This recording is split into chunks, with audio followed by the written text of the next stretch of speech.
So this is a script I wrote called Mr. Jenkins is Back from episode 1 of Yes, This Is Comedy from the spring of 81. Cindy, Les, and Bruce there at the makeshift conference room table at Cleveland Area TV.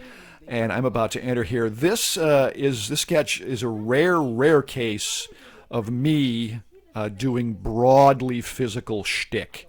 At this point, we were just starting out getting to know how each of us worked in terms of comedy and visual comedy and what the strengths were. Les and Bruce are far more versatile comedically than I am, as was Cindy back in the day.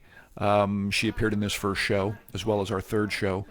But that's me. I'm Mr. Jenkins. Allegedly, you think it's Mr. Jenkins coming back, but as I sometimes do in sketches I write, there's a twist ending, and I'm really not Mr. Jenkins. Spoiler alert. But this is all just about the physical shtick and me trying to make the other performers, Les, Bruce, and Cindy, laugh. We did a bunch of takes. Les and Bruce cracked up a lot. Cindy was good at not cracking, but the guys couldn't do it too much. The character Les is playing is actually a precursor of a character he came back with later called Mr. Perfect, which made his debut in show 4. The genesis of that character is here in Les's performance, and it's based, from what I recall, on a sociology professor that Les had at Baldwin Wallace College, where Les, Bruce, Cindy, and I all went to college.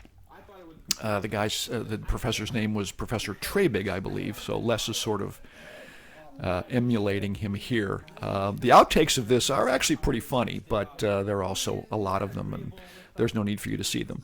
So the twist ending is about to happen when Jon Gorczyca, who is typically a producer-director, but who did some performances for us on the show, a completely game non-actor. Not only a non-professional actor, just a non-actor. And he did okay, and he did pretty well with what he did for us on the show.